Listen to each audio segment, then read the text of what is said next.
السلام علیکم، کیا حال ہے بچوں؟ آج ہم تتلی کتاب کی پ کی کہانی پڑھیں گے۔ پ ایک پرندہ تھا۔ ایک دن وہ سیر کے لیے نکلا۔ اس نے ایک باغ میں ایک پیڑ دیکھا۔ پیڑ کے پاس ایک پلنگ تھا۔ پلنگ پر ایک پنکھا رکھا تھا۔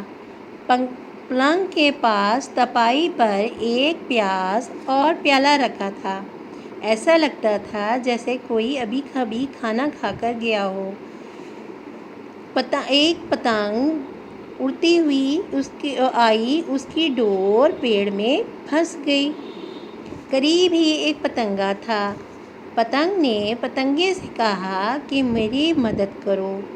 پتنگے نے کہا میں تو بہت چھوٹا ہوں۔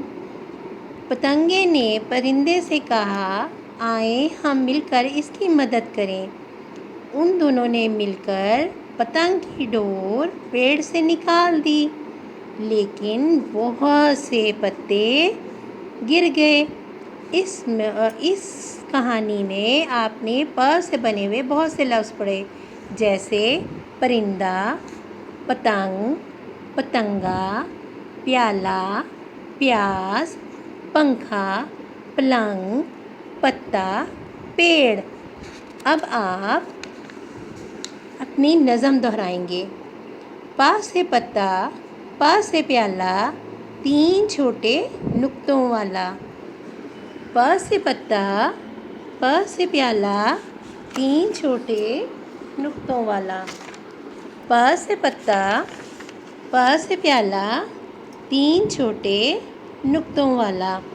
آپ کل اور پرسوں دونوں دن اس کی مشق کریں گے۔